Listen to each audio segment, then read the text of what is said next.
আল্লাহ রাব্বুল আলামিনের বাণী ফাইন্না মাআল উসরি ইউসরান ইন্না মাআল উসরি ইউসরা।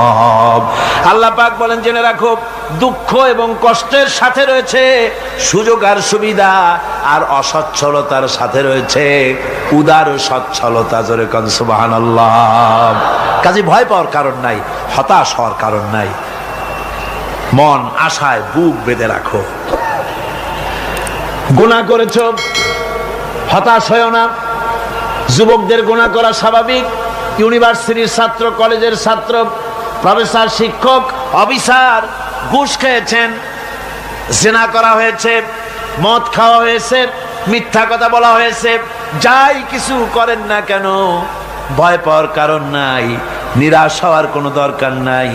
আল্লাহ পাক ডেকে বলেছেন, কুল ইয়া ইবাদিয়াল্লাযীনা আসরাফু আলা আনফুসিহিম লা তাকনাতু মির রাহমাতিল্লাহ। আরে আমার আল্লাহর মতো এত ভালো আর কেউ আছে? এত দরদ আর কারো আছে?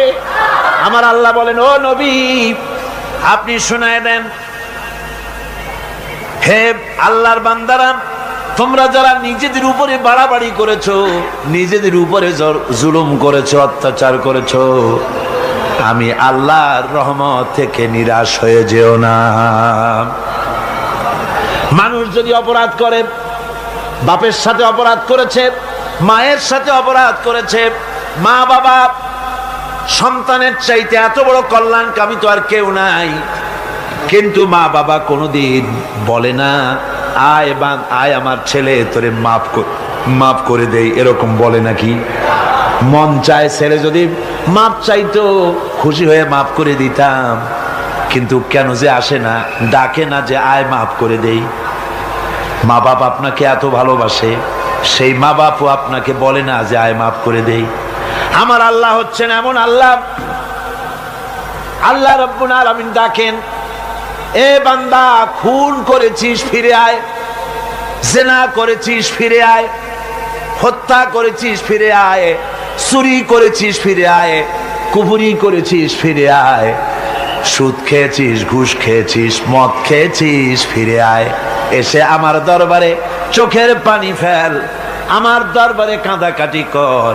ইন্নাল্লাহা ইয়াগফিরুয যুনুবা জামিআ ইন্নাহু হুয়াল গফুরুর রহিম। আমার দরবারে চোখের পানি ফেলে কান, আমি রব্বুল আলামিন জিন্দেগীর গুনাহ মাফ করে দেব। সুবহানাল্লাহ কোন, সুবহানাল্লাহ কোন। আমার কাছে কান, চোখের পানি ফেল। আল্লাহ রাব্বুল আলামিনের কাছে বান্দার দুইটা ফোঁটা বেশি প্রিয়। একটা হলো জিহাদের ময়দানে যে রক্ত ফোঁটা দেওয়া হয়, এটা আল্লাহর কাছে প্রিয়। আর আল্লাহর ভয়তে গুনার জন্য লজ্জা করে, অনুশোচনা করে বান্দা যখন চোখের পানি ছেড়ে দেয়, আল্লাহর কাছে এটা অত্যন্ত প্রিয়। নবীজি বলেছেন, বান্দা যখন গুনার ভয়তে, আল্লাহর ভয়তে, জাহান্নামের ভয়তে অনুশোচনা করে যখন চোখ দিয়া পানি ছেড়ে দেয়, ওই চোখের পানি নাকের অর্ধেক আসতে না আসতে আল্লাহ রাব্বুল আলামিন বান্দারে মাফ করে দেন। আল্লাহ বরদাস্ত করতে পারেন না যে বান্দা কান্দু। আমার ভাইরা, আল্লাহ রহমত, এই পৃথিবীতে আল্লাহ রহমতকে 100 ভাগ করা হয়েছে। আল্লাহ রহমতের কত ভাগ? এই 100 ভাগের 1 ভাগ সারা পৃথিবীতে ছড়াই দেওয়া হয়েছে। আর 99 ভাগ কার কাছে? আল্লাহর কাছে। একটা ভাগ দুনিয়া ছড়ানো হয়েছে আদম আলাইহিস সালাম থেকে নিয়ে এই পর্যন্ত, এখান থেকে নিয়ে কিয়ামত পর্যন্ত পৃথিবীতে যত মানুষ আসবে, যত প্রাণী আসবে, তাদের মধ্যে প্রাণী জগতেও গাভী তার বাছুরকে ভালোবাসে, ঠিক কিনা? হাতি তার বাচ্চাকে ভালোবাসে, ঠিক কিনা?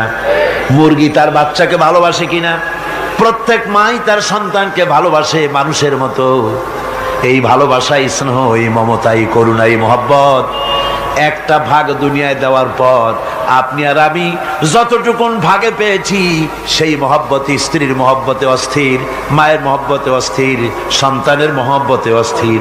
এখন চিন্তা করেন, একটা ভাগ সারা পৃথিবীতে বিতরণ করার পর যেটুক পেয়েছি তাতে যদি এত মহব্বত হয়, তাহলে এর 99 ভাগ মহব্বত যে আল্লাহর কাছে জমা আছে, এই বান্দার জন্য তার কত মহব্বত, এই বান্দার জন্য কত করুণা তার, কত মহব্বত তার, কত দয়া তার। এজন্য আল্লাহ রাব্বুল আলামিন বলেছেন, নাব্বি ইবাদি আন্নি আনাল গফুরুর রহিম। ও আমার নবী, সুসংবাদ দিয়ে দাও, বান্দাদেরকে শোনায় দাও যে আমি আল্লাহ তাআলা ক্ষমাশীল আর দয়াবান। হুজুর কাঁদতেছিলেন, হযরত ওমর রাদিয়াল্লাহু তাআলা আনহু এসে দেখেন হুজুর একা কাঁদতেছে। হুজুর জিজ্ঞেস করছেন, হযরত ওমর জিজ্ঞেস করলেন, হুজুর আপনি কাঁদেন কেন একা একা? হযরত ওমর বলেন, আমি যখন প্রশ্ন করলাম নবীজি বললেন, আমার কাছে কিছু আগে জিবরাইল এসেছিলেন, জিবরাইল এসে আমাকে বললেন আল্লাহ পাক বলেছেন, হে আমার নবী, ইসলামের ভিতরে থেকে যে সমস্ত মানুষগুলো ইসলামের ভিতরে থেকে চুল আর দাড়ি পাকায় দিছে, কিয়ামতের দিন এই লোকগুলারে আমি শাস্তি দিতে আমার শরম হবে। হযরত ওমর বলেন, হুজুর উম্মতের জন্য কত বড় খোঁজ খবর এটা, আর আপনি কাঁদতেছেন। হুজুর বলেন, ওমর তুমি জানো না আমার কান্নার কারণ ভিন্ন। আমার কান্নার কারণ হলো যে আল্লাহ রাব্বুল আলামিন কিয়ামতের দিন দাড়ি চুল পাকা বান্দারে শাস্তি দিতে শরম করবেন, সেই দাড়ি চুল পাকা বান্দাগুলি আল্লাহর সাথে নাফরমানি করতে শরম করে না। আমি এই লজ্জায় কাঁদতেছি। ভাইরা, হুজুর আল্লাহ পাক বলেন, ও আমার নবী, রাতের আধারে যখন একটা বুড়া আমার দরবারে হাত উঁচু করে, একটা বুড়া মানুষ রাতের আধারে যখন আমার দরবারে হাত উঁচু করে আর যখন বলতে থাকে, রব্বুল আলামিন আমার পেছনের জীবনটা বড় খারাপ করেছি, এমন কোন কাজ জীবনে করি নাই যা তোমার কাছে কিছু দাবি করতে পারি, সব রকমের নাফরমানি করেছি, আজ আমি বুড়া হয়ে গেছি, কামাই করতে পারি না, ছেলে আমাকে চোখে দেখতে পারে না, পুত্রবধূ আমাকে ঘরে জায়গা দেয় না, আমার স্ত্রী আমাকে দেখতে পারে না, রোজগার করতে পারি না, হাঁটতে পারি না, চলতে পারি না, সবার কাছে আমি তিতা হয়ে গেছি, আমি দাঁড়াতে পারি না, কোমরে ব্যথা পাই, হাঁটুতে ব্যথা পাই, চলতে পারি না, কানে শুনতে পাই না, চোখে দেখতে পারি না, আর তোমার কাছে কিছু চাইয়া নেব এমন ভালো কাজও করি নাই। এইভাবে যখন বান্দা কাঁদতে থাকে আমার দরবারে, ও আমার হাবিব আমার রহমতের দরিয়ায় জোশ মেরে যায়, আমার শরম হয় এই বুড়াটারে কেমনে খালি হাতে ফিরাইয়া দেই। সুবহানাল্লাহ, সুবহানাল্লাহ।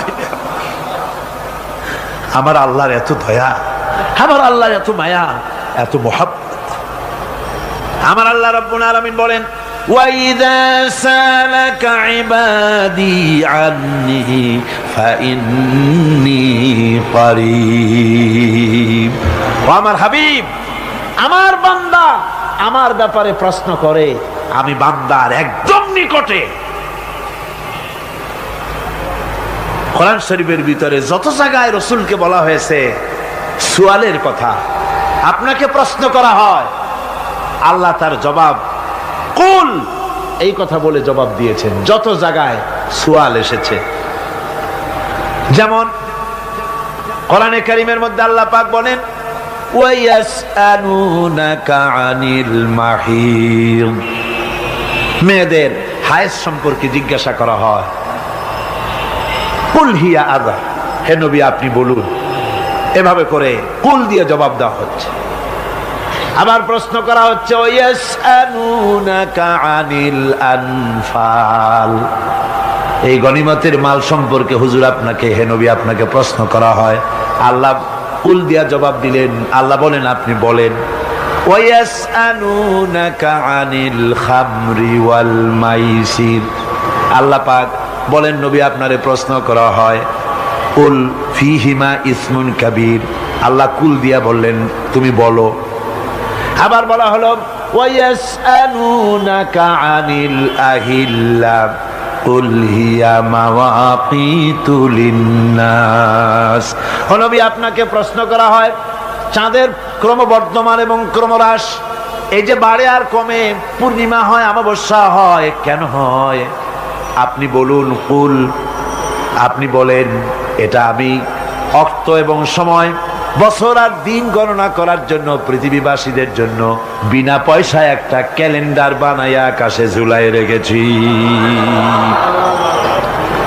এভাবে যত জায়গায় এসেছে আপনাকে প্রশ্ন করা হয়, তত জায়গায় আল্লাহ জবাব দিয়েছেন কুল, আপনি বলেন। গোটা কোরআন শরীফের ভিতরে এই একটি মাত্র জায়গা যেখানে বলা হয়েছে আপনাকে প্রশ্ন করা হয়। আল্লাহ এখানে বলতে পারতেন কুল, আপনি বলেন, আল্লাহ তোমাদের নিকটবর্তী, এভাবে জবাব হয় নাই। এটা কায়দাটা হলো এই, আল্লাহ বলতেছেন ওয়াইজা সালাকা ইবাদি, ও আমার নবী, প্রশ্ন তো আমার বান্দারা আমার ব্যাপারে করেছে, এবার আপনার জবাবের কোনো দরকার নাই। প্রশ্ন আমার ব্যাপারে, আমি নিজে জবাব দিয়ে দেই, ফা ইন্নী কারীব। ও বান্দা, আমার ব্যাপারে প্রশ্ন করেছিস, জবাব আমি দেই, আমি তোর সবচাইতে বেশি নিকটে। সুবহানাল্লাহ, কত নিকটে? ওয়া নাহনু আকরাবু ইলাইহি মিন হাবলিল ওয়ারিদ। তোর যে রগ, এই শাহরগের চাইতেও আমি তোর বেশি কাছে। সুবহানাল্লাহ। আমারে ডাক, আমারে ডাক, কলিজা দিয়া ডাক, অন্তর দিয়ে ডাক।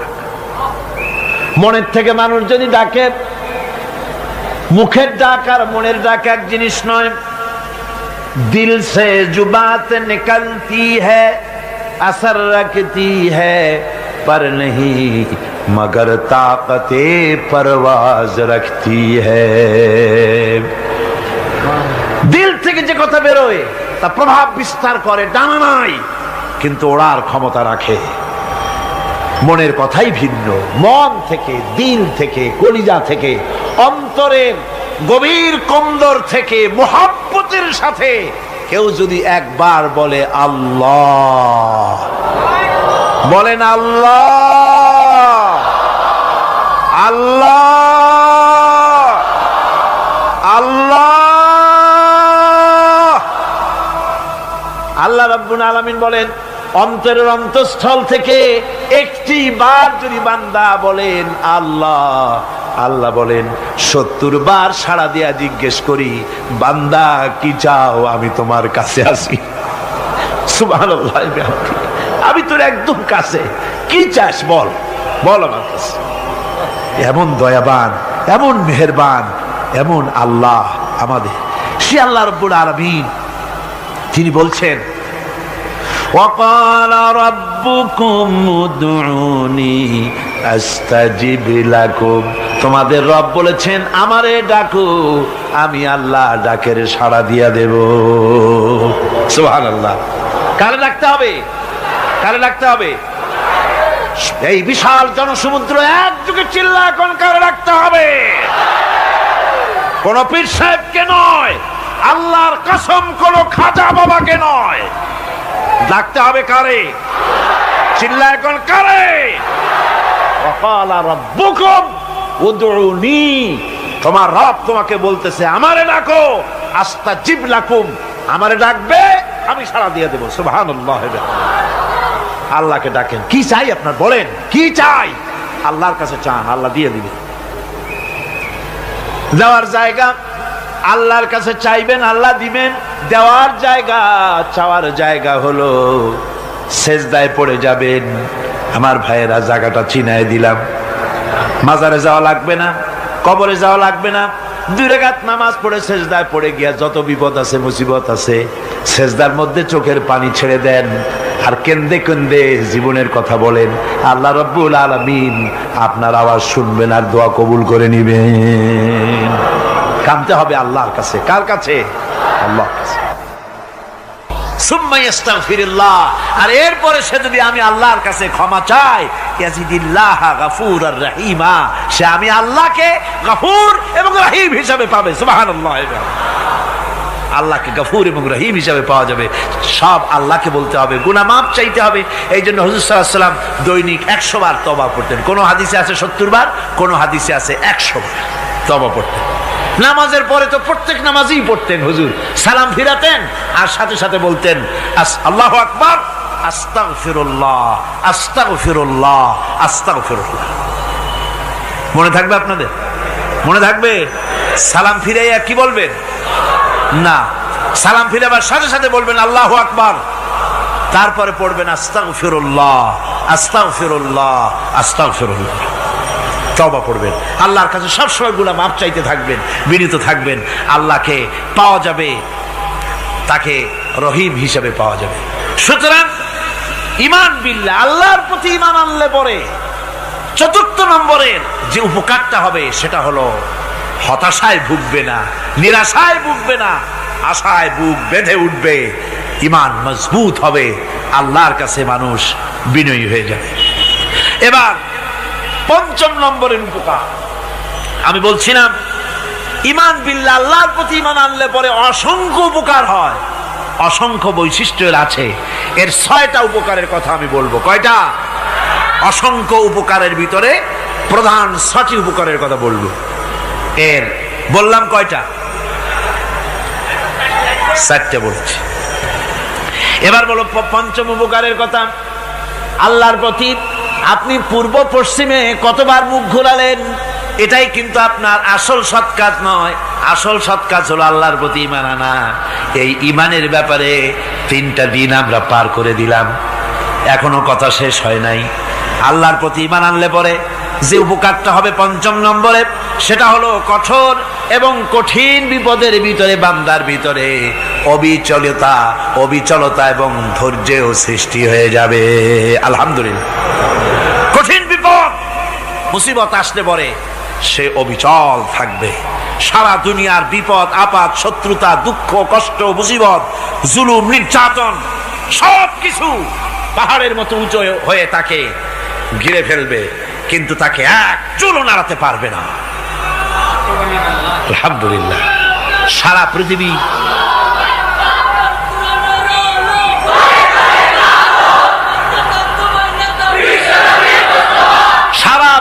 একদিকে আর সে একা একদিকে থাকবে। বিরোধিতা তো হবেই, বিপদ তো আসবেই। কবি বলতেছেন, সাথে জাকা রহা হ্যায় अज़ल से ता इमरोज, सतेजा का रहा है अज़ल से ता इमरोज, चरागे मुस्तफावी से शरारे बुलहबीस। সে আবহমান কাল থেকে শুরু করে মুস্তাফা সাল্লাল্লাহু আলাইহি ওয়াসাল্লামের দীপ শিখার সাথে আবু জাহেল, আবু লাহাবের অগ্নিস্ফুলিঙ্গের টক্কর লেগেই আছে। রাসূলুল্লাহ আল্লাহর দেওয়া এই বিধান, এই দ্বীনের বাতিটা টিম টিম করে জ্বলেছে। আর গোরকি, টর্নেডো, হাজার হাজার মাইল বেগে হেরিকেন এসেছে, গোরকি এসেছে, টর্নেডো এসেছে, টাইফুন এসেছে, কিন্তু এই আলো নিবাইতে পারে নাই। সুবহানাল্লাহ। এই আলো নিবাতে পারে নাই। এই শত্রুতা চিরকালের, নিবাতে পারবে না। কারণ হচ্ছে আল্লাহ রাব্বুল আলামিন বলেছেন, ইউরিদুনা লিইউতফিউ নূরাল্লাহি বিআফওয়াহিহিম ওয়াল্লাহু মুতিম্মু নূরিহি ওয়ালাউ কারিহাল কাফিরুন। ওরা চায় মুখের ফু দিয়ে আমার আলোকে নিভিয়ে দেবে, কিন্তু আমি আমার আলোকে পূর্ণতা দান করব। তাতে কাফের বেঈমানদের কলজায় যত জ্বালা যন্ত্রণা হোক, আমার দ্বীন কেউ মিটাই দিতে পারবে না। সুবহানাল্লাহ। সুতরাং বিপদে অবিচলতা আসবে, সে অটল হবে, মজবুত হবে। কোরআনে কারীম বলতেছে, ওয়া কাযালিকা জাআলনা লিকুল্লি নাবিয়্যিন আদুওয়াম মিনাল মুজরিমিন। এই পৃথিবীতে এমনি করে আমি সকল নবীদের শত্রু বানিয়েছি, সব পাপিষ্ঠ অপরাধীদেরকে। নবীদের সাথে বিরোধিতা করেছে কারা? পাপিষ্ঠরা, অপরাধীরা। আজও খুঁজে দেখেন আজও ইসলামী আন্দোলনের বিরোধিতা যারা করে সবগুলি কি পাপিষ্ঠ? সত্য কিনা কর? ইসলামী আন্দোলনের বিরোধিতা যারা করে হিসাব করে, চোখ দিয়ে তাকায় দেখেন, খুঁজে দেখেন তাদের নামগুলি। মদখোর, জিনাকার, বদমাশ, চোর, হাইজাকার, বেনামাজি, লুটেরা, মিথ্যাবাদী, সবচাইতে সমাজের নিকৃষ্ট লোকগুলি ইসলামের বিরুদ্ধে করে।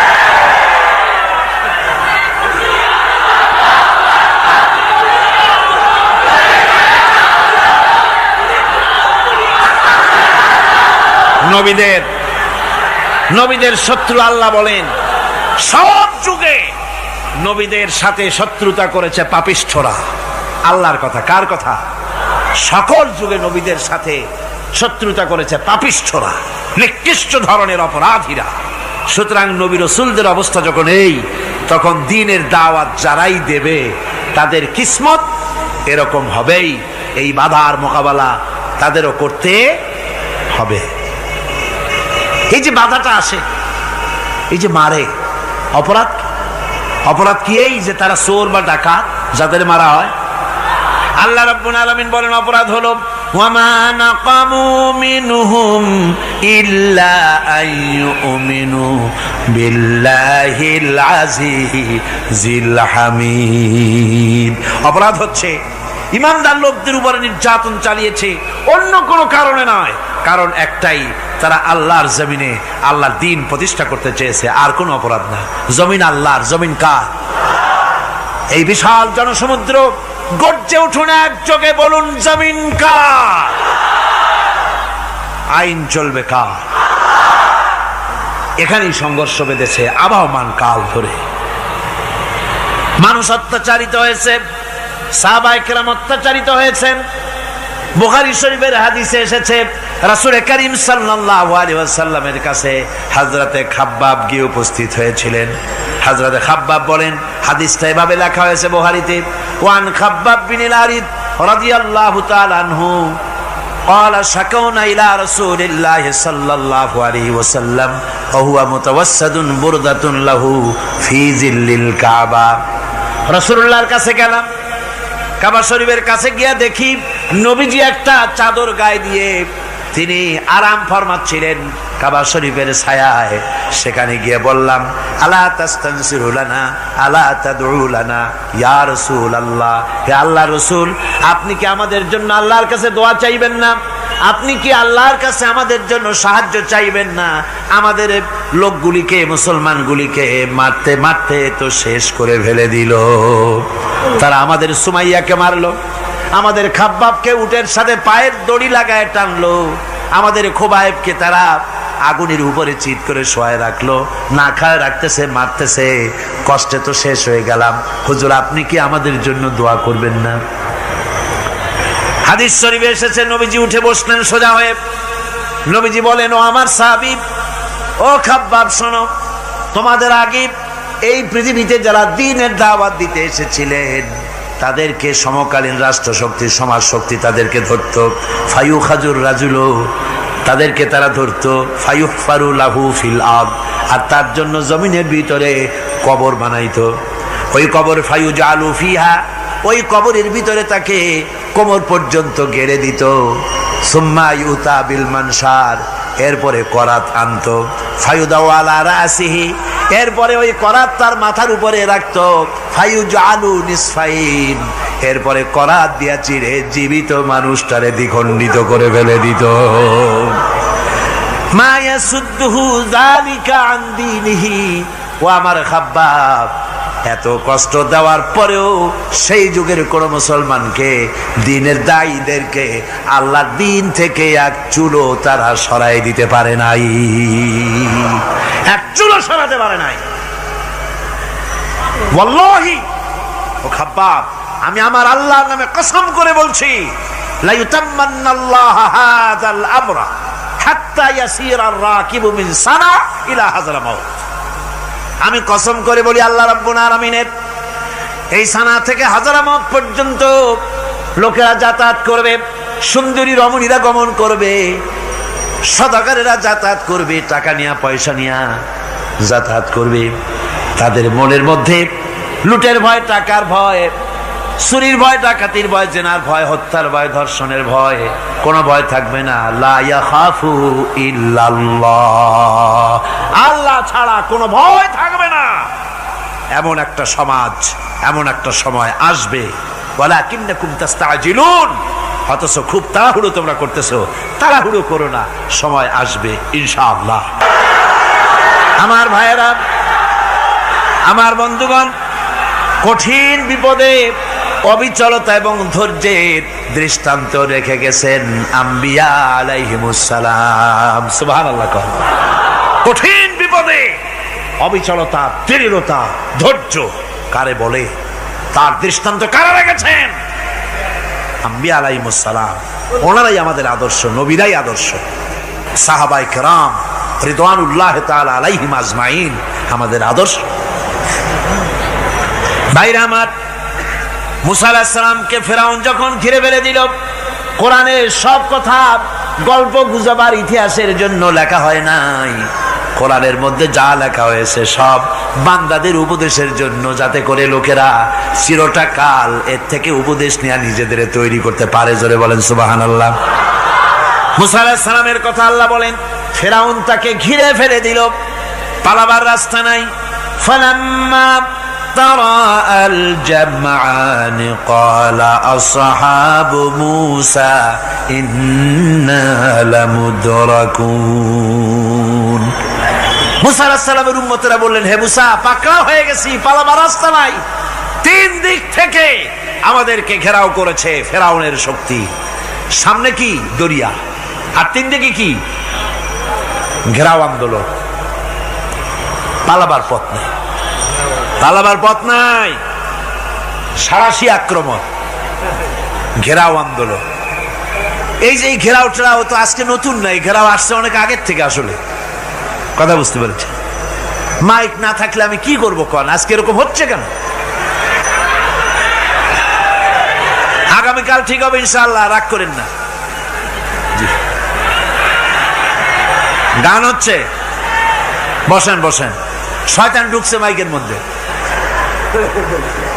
অনেক সময় হয় কি, মাইকের হাই পাওয়ারের যে মেশিন আছে, এর ভিতরে ইথার থেকে রেডিওর ওই গানগুলি ওর মধ্যে ঢুকে পড়ে। কথা বুঝতে পেরেছেন? এই জন্য শয়তান তো আর বসে থাকে না, ওরও তো কিছু করার আছে। ধৈর্য ধরেন, ধৈর্য ধরেন। কালকে অপারেটরদেরকে মাওলানা শামসুদ্দিন সাহেবের কাছে অনুরোধ করব, অপারেটর একটু ভালো করে হেদায়েত করে দেবেন মাইকে। আজকে আমার নিজেরও কষ্ট হচ্ছে, আমিও বুঝতে পারছি না যে আমার কথাগুলি কি আওয়াজে বেরোচ্ছে, যার জন্য আমাকে বেশি চিল্লাইতে হচ্ছে। বক্তাকে কি লাউডে তার কথা বেরোচ্ছে তা তার কানে আসতে হয়, তাহলে বোঝা যায় যে আমার কথাগুলি কিভাবে বেরোচ্ছে। এটা এই অবস্থায় সিচুয়েশন আজকে নাই, এবং লোকেরাও মাইকের ব্যাপারে আজকে অভিযোগ করেছে, যা বিগত 16 বছরে করে নাই। সেটের ব্যাপারে কোথাও কোনো অসুবিধা হয়েছে? মাইকটা ভালো, এবং মাইক যারা দেন প্রতি বছর খেদমত করে, আল্লাহ তাদের প্রতি রহম করুন। সবাই বলেন আমিন। এদেরকে রাগ করে পথে পাই আবার মারধর করেন না।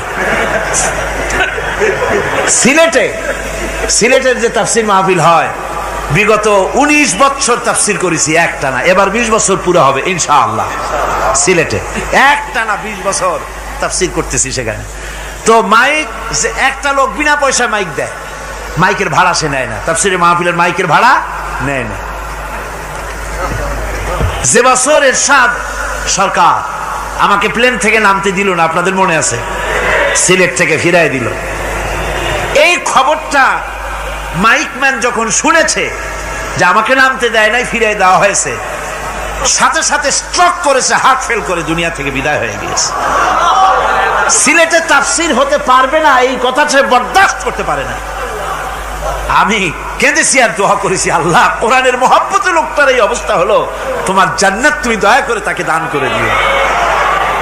কাজে কোনো ব্যবসায়ী চায় না যে তার ব্যবসাটা খারাপ হোক, লোকেরা মন্দ বলুক। এ মাইকের ব্যাপারে আপনারা আজকে রাগারাগ করেন না, যা হয়েছে কালকে ভালো হবে ইনশাআল্লাহ। সবাই বলেন ইনশাআল্লাহ। এখন চলেন আমরা ফেরাউনের অবস্থা দেখি গিয়া কি করতেছে ফেরাউন। মুসা আলাইহিস সালামকে ঘেরাও করে ফেলেছে, পালাবার উপায় নাই। একদিকে দরিয়া, তিন দিকে ফেরাউনের শক্তি।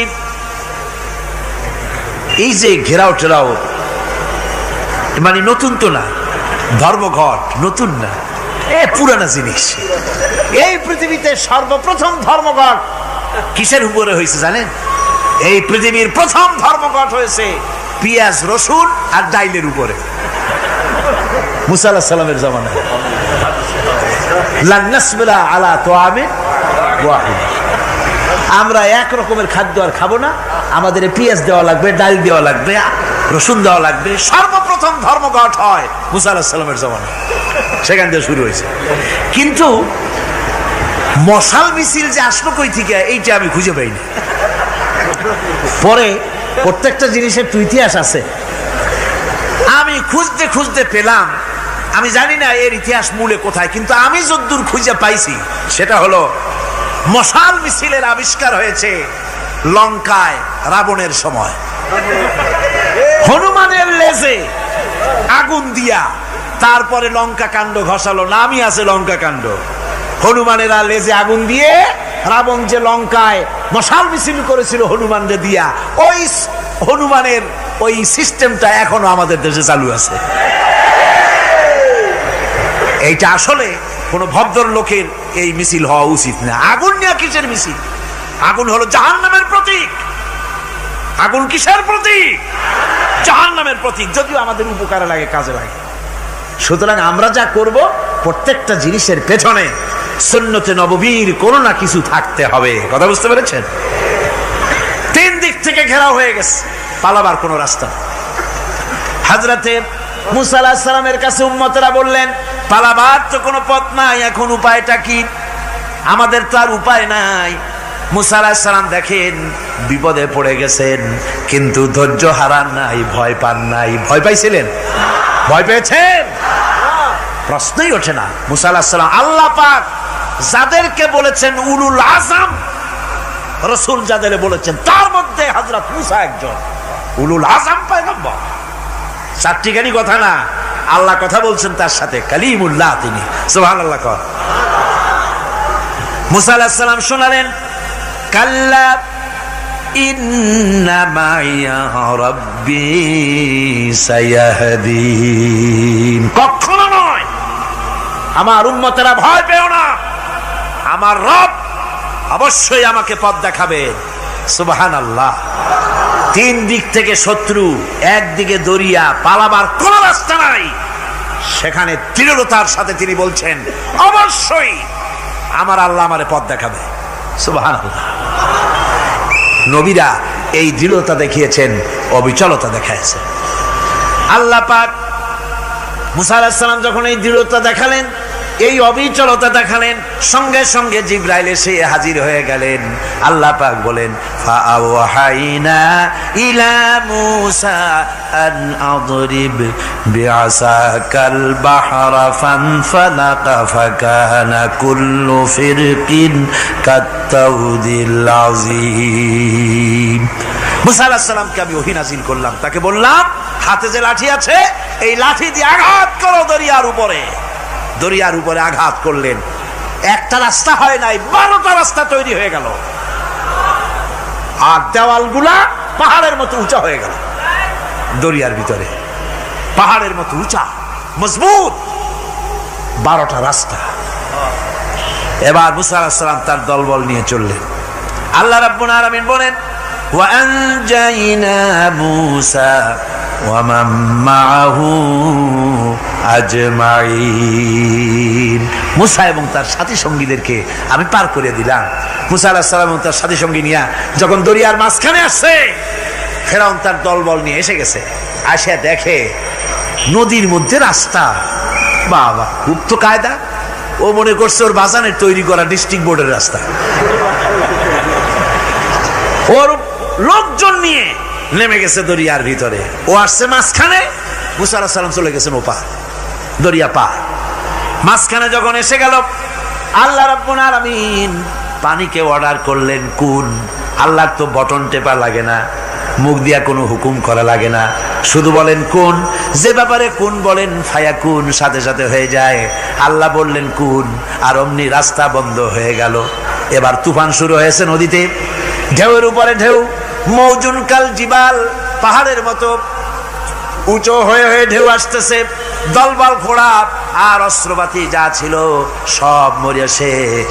এবার ফেরাউন একা উপরে ওঠে আর নিচে নামে, পানি খেতে খেতে পেটের কাম সারা, জনমের খাওয়া খাইছে পানি। এখন জান যায়, বাঁচবার আর উপায় না, বাঁচবার আর উপায় নাই। ফেরাউন তার নিজের জীবন সম্পর্কে হতাশ হয়ে গেল। এবার ফেরাউন বলতেছে, আমানতু আন্নাহু লা ইলাহা ইল্লাল্লাযী আমানাত বিহি বানু ইসরাঈল। আমি ঈমান আনলাম, আমি ঈমান আনলাম আল্লাহ ছাড়া কোনো ইলাহা নাই। ওই আল্লাহর উপর ঈমান আনলাম যে আল্লাহর উপর ঈমান এনেছে বনি ইসরাঈলেরা। আল্লাহ যাতে ঠিক পায় যে কোন আল্লাহর উপর ঈমান আনছে। বনি ইসরাঈলের আল্লাহর উপর ঈমান আনলাম। আল্লাহ এই তো মুসলমান হয়ে গেছি, এরপরও আমার সুবাও কেন? আল্লাহ রাব্বুল আলামিন জবাবে বলেন, আল আন, এখন ওয়াকাদ আসাইতা ক্বাবলু ওয়া কুনতা মিনাল মুফসিদিন। এখন ঈমান আনার কথা বলছো, অথচ যুগের পর যুগ, বছরের পর বছর ধরে আমার মানুষের উপরে মন গড়া আইন চালায়েছ, আমার পয়গম্বরের সাথে বেয়াদবি করেছ। আজ তোমাকে আমি ছাড়ছি না, তোমাকে আজকে ছেড়ে দেব না, আমি তোমাকে মারব। আর সমস্ত প্রাণীগুলিকে, স্থলচর প্রাণীগুলিকে আল্লাহ পাক অর্ডার দিয়া দিলেন, এই ফেরাউনের লাশকে ডুবাবি না, পচাবি না, খাবি না। আলিয়াউমা নুনাজ্জিকা বিবাদানিক, আমি তোমার শরীরে বাঁচায় দেব। পোকে খাবে না, পানিতে পচবে না, মাছে খাবে না, কুমিরে খাবে না, দুনিয়ার কোনো পশুতে খাবে না। আমি তোরে শুটকি বানাইয়া রাখবো, যাতে করে দুনিয়ার সমস্ত ফেরাউন যত যুগে যুগে আসে তোরে দেখে যেন হেদায়েত নিতে পারে। ফেরাউনকে আল্লাহ শুটকি বানায় রাখছে। আমি ফেরাউনদের লাশ দেখেছি ব্রিটিশ মিউজিয়ামে। ফেরাউন তো একটা না, অনেকগুলা। আসলদারে অবশ্য দেখিনি। ব্রিটিশ মিউজিয়ামে ওই ফেরাউনগুলার লাশ যখন অসুবিধা হয়, মমিগুলি, তখন ইংল্যান্ডে নিয়ে যায় চিকিৎসা করাবার জন্য। চোখ টোক আছে গর্তের ভিতরে, তারপরে চামড়া টামড়া হাড়ের সাথে মিশানো, ওইভাবে চেহারা দেখলে মনে হয় যে সত্যি ফেরাউনিগুলা। আর ব্রিটিশের কাম মিশর থেকে না আনছে এমন কোন জিনিস নাই। আমি সেখানে এক বক্তৃতায় বলছিলাম, আপনারা এদের এখন সভ্য, এদের এখন ভদ্র, এরা হলো ইন্টারন্যাশনাল চোর। ওরা সারা দুনিয়া চুরি করেছে। লন্ডনে বক্তৃতা করেছি, সারাটা দুনিয়া চুরি করছে, আমাদের দেশকে শোষণ করেছে। এই বিশাল ভূভাগকে শোষণ করে ইংল্যান্ডের দ্বীপটাকে তারা সাজাইছে। তারা ময়ূর সিংহাসনের, শাহজাহানের ময়ূর সিংহাসনের ময়ূরের বাম চোখে কোহিনূর মণি লাগাইছিলেন। শাহজাহান ময়ূরের ডান চোখে কোহিনূর মণি লাগায় নাই। কোহিনূর মণির অনেক দাম, আমি দেখে এসেছি মণি। এখন সেটা কুইন এলিজাবেথের মুকুটে শোভা পাচ্ছে। সেই মণি এমনি বলে প্রবাদে, 7 রাজার ধন এক মাণিক্য, বলেন এরকম, অনেক দাম। শাহজাহান দেখালেন, আমি মুসলমান, আমার কাছে এটার দাম নাই, এই জন্য ময়ূরের ডান চোখে লাগালাম না, বাম চোখে লাগাই দিলাম। এইটারে চুরি করছে। তারপরে মিশর থেকে, মিশরের মমি চুরি করেছে, জুতা চুরি করছে, ছাতি চুরি করছে, পিসা চুরি করেছে। আমি বললাম, এগুলা কি ভদ্রলোক নাকি? এরা জুতা চোর, পিসা চোর, লাঠি চোর, সব চুরি করেছে। যাই দেখেন ব্রিটিশ মিউজিয়ামের মধ্যে সব দুনিয়ার চুরি করা জিনিস নিয়ে তারা মানুষকে দেখাইয়া পয়সা অর্জন করছে। টিপু সুলতানের তরবারিটা পর্যন্ত চুরি করেছে।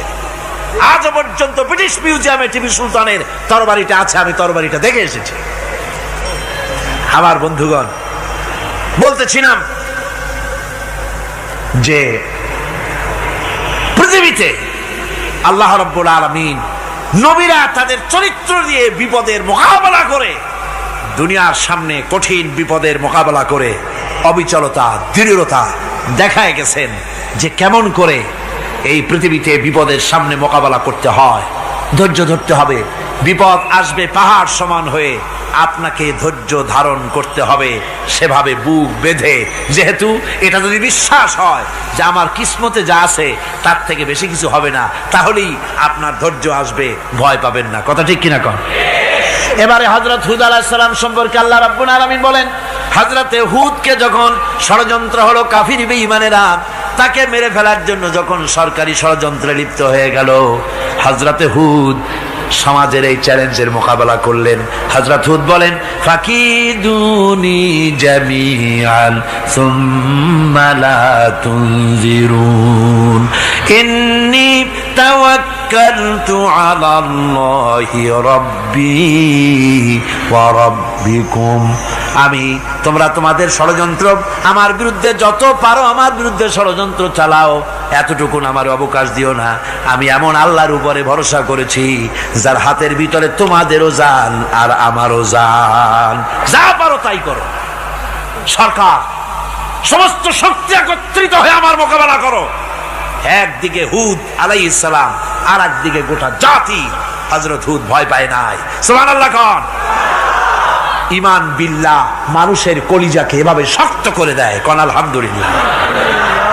এবারে এই বিপদের, কঠিন বিপদের মোকাবেলা করে আমার রাসূল যে প্রমাণ দিয়া গেলেন, আমার রাসূল যে কঠিন বিপদের মোকাবেলা করলেন, ভাইয়ের আমার, হিজরতের রাতে সওর পাহাড়ের ভিতরে যখন তিনি আশ্রয় নিলেন, হযরতে আবু বকর সাথে ছিলেন।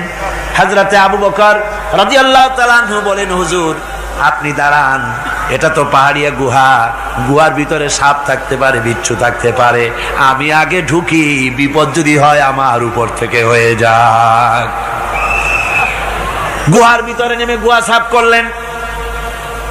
এরপরে হুজুরকে ডাকলেন, হুজুর তাশরীফ নিলেন গুহার ভিতরে।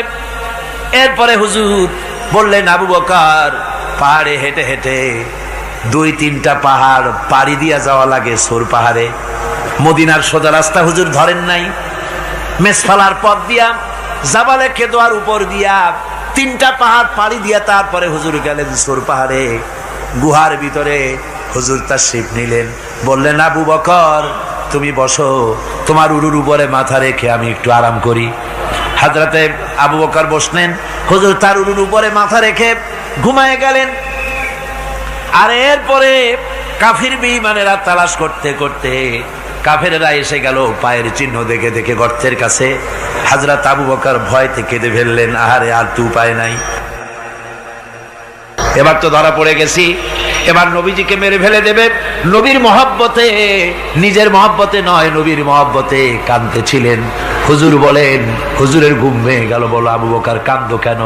ছেলের কথা, মেয়ের কথা, বিবির কথা, বাড়ির কথা মনে পড়লো নাকি? হযরত আবু বকর বলেন, ইয়া রাসূলুল্লাহ, আল্লাহর কসম করে বলি, যেদিন ঈমান এনেছি এই কলিজার ভিতরে মা বাপ, স্ত্রী, পুত্র, পরিজন, এমনকি আমার নিজের জীবনের চাইতে আপনারে বেশি ভালোবাসি। তা কাঁদো কেন? কাঁদো কেন? হযরত আবু বকর বলেন, হুজুর ধরা পড়ে গেছি, কাফেররা এসে গেছে গর্তের কাছে, তাকালি আমাদের দেখতে পাবে, আমরা তো মাইনরিটি, ওরা তো মেজরিটি, আমরা তো ধরি মারি ফেলাই দেবে, আপনাকে মেরে ফেলে দেবে, এই জন্য কাঁদি। আল্লাহ রাব্বুল আলামিন, হুজুর তখন কি দৃঢ়তা, কি অবিচলতা, কি ধৈর্যের পাহাড় সম মনোবৃত্তি তখন দেখালেন। আল্লাহ কোরআন শরীফে চিরকাল যাতে মানুষেরা হেদায়েত নিতে পারে সেজন্য হুজুরের কথা উঠায় দিলেন কোরআনে। আল্লাহ পাক বলেন, ইযহুমা ফিল গার ইয ইয়াকুলু লিসাহিবিহি লা তাহজান ইন্নাল্লাহা মা'ানা। ও বন্ধু, ভয় পেও না, আল্লাহ আমাদের সাথে আছেন। সুবহানাল্লাহ। আল্লাহ আমাদের সাথে আছেন। আমরা মাইনরিটি নই, আমরাই মেজরিটি। আল্লাহ আছে আমার সাথে, ভয় পাওয়ার কোনো কারণ নাই। সুবহানাল্লাহ। আল্লাহ পাক বলেন, فأنزل الله سكينته عليه وأيده بجنود لم تروها। আমি এদের অন্তরের ভিতরে আমি শান্তি নাজিল করে দিলাম, প্রশান্তি দিয়া দিলাম, আর আমি সাহায্য করলাম, আর এমন সব সৈন্য পাঠায় দিলাম যে সৈন্যগুলি তোমরা দেখতে পাও নাই। সুবহানাল্লাহ ওয়া বিহামদিহি। ভাইরা আমার, রাসূল করিম সাল্লাল্লাহু আলাইহি সাল্লাম এই বিপদের মাঝে, চরম বিপদের মাঝে অবিচলতা, দৃঢ়তা, কঠিন আত্মনির্ভরতা দেখিয়েছেন। এগুলি হলো ঈমানের পঞ্চম নম্বরের উপকারিতা। আল্লাহর প্রতি ঈমান আনলে এভাবে পাহাড় সম ঈমান মজবুত হয়ে যায়। জেলের পরোয়া করি না, ফাঁসির পরোয়া করি না, শহীদ হওয়ার পরোয়া করি না, মেরে ফেলে দেবে, উড়ায় দেবে, হত্যা করবে, পরোয়া করি না। পরোয়া করি কেবলমাত্র কাকে? জোরে বলেন কারে? এইরকম মুসলমান হাজার হাজার লাখ লাখ দরকার নাই, 313 জন যথেষ্ট। কয়জন যথেষ্ট? 313 জন যথেষ্ট। বদরে যারা জান দিয়ে, মাল দিয়ে দ্বীনকে প্রতিষ্ঠিত করেছিলেন, এরকম 313 জনই যথেষ্ট ছিল। এই দৃঢ়তা, এই অবিচলতা, এই ঈমান, এই ধৈর্য শিক্ষা দেয়, এই উপকার করে ঈমান বিল্লাহ। আল্লাহর প্রতি ঈমান আনলে এভাবে পাহাড়ের মতো শক্ত হয়ে যায় কলিজা। কোন আলহামদুলিল্লাহ। আমার বন্ধুগণ, এবার আমি বলবো সর্বশেষ উপকারের কথাটা বলি, মোনাজাত ছেড়ে দেব। কয়টার কথা বলছিলাম? উপকার 6টা উপকারের কথা বলেছি। অনেকগুলি বৈশিষ্ট্য, অনেকগুলি উপকারের মধ্যে আল্লাহর প্রতি ঈমানের 6টা উপকারের কথা 5টা বলা হয়ে গেছে। এবার 6ষ্ঠ নম্বর এবং শেষ নম্বর, এটা হচ্ছে আল্লাহর প্রতি ঈমান আনলে পরে তার দ্বারা সবচাইতে বেশি ফায়দা পায় সমাজ এবং রাষ্ট্র। কোন আলহামদুলিল্লাহ, কোন আলহামদুলিল্লাহ। আল্লাহর প্রতি ঈমানের দ্বারা নৈতিক সংশোধন হয় এবং রাষ্ট্র আর সমাজ সবচাইতে বেশি উপকৃত হয়। কারণ হলো ঈমানদার ব্যক্তি আল্লাহর প্রতি যে ঈমান এনেছে, তার মনের মধ্যে ধারণা এটা হয়, আমার কোনো কাজ তো গোপন থাকে না। ইন্নাল্লাহা লা ইয়াখফা আলাইহি শাইউন ফিল আরদি ওয়ালা ফিস সামা। আল্লাহর কাছে গোপন বলতে কিছু নাই, আকাশেও নাই, জমিনেও নাই, কোনো কিছু গোপন নাই। সুতরাং আমি যা করি সব আল্লাহ দেখেন এবং শোনেন। এমনকি মানুষ যে কল্পনা করে, সে কল্পনাও আল্লাহ টের পায় না, নাকি? টের পায় কিনা? ওয়াইন তুবদু মিন আনফুসিকুম আও তুখফুহু ইউহাসিবুকুম বিহিল্লাহ। মনের ভিতরে যে কল্পনা করো, আল্লাহ পাক বলেন এই কল্পনারও হিসাব আমি রব্বুল আলামিন তোমার কাছ থেকে নেব। ফায়ুআযযিবু মান ইয়াশাউ, যারে খুশি শাস্তি দেব, আর যারে খুশি আমি মাফ করে দেব। জোরে বলেন সুবহানাল্লাহ। ফায়াগফিরু লিমান ইয়াশা ওয়া ইউআযযিবু মান ইয়াশা, যারে খুশি মাফ করব, যারে খুশি শাস্তি দেব, কল্পনারও হিসাব নেব। এই কথা মুমিনের যদি জানা থাকে, তাহলে আর তার কোনো চিন্তা থাকে না, তার নৈতিক চরিত্র ভালো হয়ে যায়। কোন সুবহানাল্লাহ। আমার বন্ধুগণ, ঈমানদার লোক, আল্লাহর প্রতি ঈমান আসলে পরে সমাজ উপকৃত হয়, রাষ্ট্র উপকৃত হয়ে যায়। যেহেতু বান্দা জানে আমি দায়িত্বহীন কোনো কথা বলতে পারবো না, দায়িত্বহীন কোনো কাজ করতে পারবো না। আল্লাহ পাক বলেছেন, মা ইয়ালফিযু মিন কাউলিন ইল্লা লাদাইহি রাকীবুন আতীদ। বান্দা এমন কোনো কথা বলে না যে কথা আমার ফেরেশতারা রেকর্ড করে না রাখে। কাজী মুমিন ব্যক্তি আল্লাহর ভয়তে দায়িত্বহীন কথা বলবে না। নির্বাচন আসতে পরে রাস্তা সোনা দিয়ে বান্ধায় দেব, এই করব সেই করব, না খাইয়া কেউ মরবেন না। আসে না নির্বাচনের সময় সারাগালি বদনারা মঞ্চে দাঁড়িয়ে কত বড় বক্তৃতা করে, ভাইয়ের আমার, বোনের আমার, এবার আমার বোতল মার্কা বাক্স, আপনারা আমাকে ভোট দিয়ে দেশ এবং জাতির আরেকবার 12:30 বাজাইবার সুযোগ দিন। এবার ক্ষমতায় গেলে কেউ না খাইয়া মরবেন না, কিন্তু কি খাইয়া মরবে তাও বলে না। এর মারফতি অর্থ হচ্ছে এই, ওরা যদি ক্ষমতায় যেতে পারে তাহলে বিষ খাইয়া হোক, গুলি খাইয়া হোক, কিছু না কিছু খেয়ে মরতে হবে। একেবারে খালি পেটে মরলে গ্যাস্ট্রিক হওয়ার সম্ভাবনা আছে। ঈমান বিল্লাহ যদি না থাকে, আল্লাহর ভয় যদি না থাকে, তাহলে দায়িত্বহীন কথা বলে। আর আল্লাহর ভয় যদি থাকে, তাহলে নৈতিকতার সংশোধন হয়ে যায়, দায়িত্বপূর্ণ কথা বলে, মানুষকে ফাঁকি দেয় না। আমার বন্ধুগণ,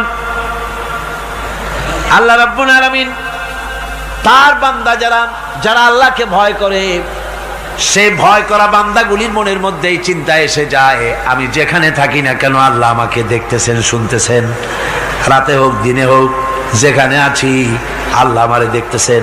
আল্লাহ পাক বলতেছেন, ওয়া হুয়া মাআহুম ইজ ইউবাইতুনা মা লা ইয়ারদা মিনাল কওলি ওয়া কানা আল্লাহু বিমা ইয়ামালুনা মুহীতা। আল্লাহ পাক বলেন, আমি তো আমার বান্দার নিকটে তখনও থাকি যখন সে গোপনে গোপনে রাতের বেলায় আমার মর্জির খেলাফ পরামর্শ করে। আমার মর্জির খেলাফ পরামর্শ করতেছে রাত্রে, আমি তো তখনও কাছে থাকি, ওটা আমি শুনি। ঈমান যদি আসে, তাহলে এই সব কাজ থেকে সে বিরত থাকে। সে যদি কম হয় সেখানেও আল্লাহ, বেশিও যদি হয় সেখানেও আল্লাহ। এমন কোন জায়গা আছে নাকি চিটাগংয়ে যেখানে আপনি একটা আকাম করবেন আর আল্লাহ টের পাবে না? কোন আছে নাকি? আচ্ছা, চট্টগ্রামে না থাকুক, বাংলাদেশের কোন জায়গা আছে নাকি? পার্বত্য চট্টগ্রামে যত পাহাড় আছে, উঁচু নিচে জায়গা আছে, ওই জায়গায় বোধহয় আছে নাকি? সারা পৃথিবীতে আছে কোথাও? আল্লাহকে ফাঁকি দেওয়ার জায়গা কোথাও? সব স্পষ্ট। আল্লাহ কি ঘুমায় নাকি? ঘুমায়? তার কাছে দিনও যায়, রাতও তাই। সমানে তিনি দেখতে পান, শুনতে পান, সবকিছু দেখতে পান, সবকিছু শুনতে পান। তাকে ফাঁকি দেওয়ার কোনো উপায় নেই। এই জন্য ৬ষ্ঠ নম্বরের উপকার যেটা হয়, সেটা হলো সমাজ উপকৃত হয় ওই মানুষ দিয়ে যার মধ্যে ঈমান আছে। হযরত ওমর রাদিয়াল্লাহু তাআলা আনহু রাতের আধারে, শেষ রাত্রে ঘুরতেছিলেন, দেখেন এক বাড়িতে কথা হচ্ছে, কথাবার্তার আওয়াজ পাওয়া যায়। মনে করলেন কোনো অসুখ বিসুখ নাকি। ঘরে গিয়ে কান পাচ্ছেন দেওয়ালের সাথে, শুনতে পাচ্ছেন ভিতরে বুড়ি মা তার মেয়েকে বলছে, এই মেয়ে ওঠ, উটের দুধ দোয়াই নিয়ে আসছি, এর মধ্যে পানি মিশা, তারপর সকালে বাজারে নিয়ে যা। মেয়ে বলছে, মা এই কামটা আমি পারবো না। কেন পারবি না? হযরত ওমর ফরমান জারি করেছেন, দুধে পানি মিশাতে নিষেধ করেছে, কাজে এই কাজটা আমি পারবো না। আরে বেটি, আমিরুল মুমিনিন দেখ এখন কোথায় যায়, ঘুমাই আছে, সে কি দেখতেছে নাকি যে পানি মিশাই না কি মিশাই? মেয়ে বলতেছে, মা আমিরুল মুমিনিনকে ফাঁকি দেওয়া যেতে পারে, তার পুলিশ বাহিনীকে ফাঁকি দেওয়া যেতে পারে, কিন্তু আল্লাহ রাব্বুল আলামিনের চোখকে ফাঁকি দেওয়া যাবে না। হযরত ওমর এই কথা শুনে বাড়ি চলে গেলেন, আর নিজের ছেলেকে ডেকে বললেন, ছেলে আমার, অমুক জায়গায় একটা বাড়ি আছে, সেখানে একটা যুবতী মেয়ে আছে, ওই মেয়েটার বিয়ে হয়েছে কিনা শোনো, যদি বিবাহ না হয়ে থাকে তুমি তোমার নিজের বিয়ের প্রস্তাব দাও। আমিরুল মুমিনিন এই মেয়েটা সুন্দরী কেমন, স্বাস্থ্য কেমন, কিছুই দেখলেন না, দেখলেন তাকওয়া। কি দেখলেন? আল্লাহর ভয়। আল্লাহর ভয় যখন একটা জাতির মধ্যে আসে, পুলিশ লাগে না, পুলিশের কাজ কমে যায়।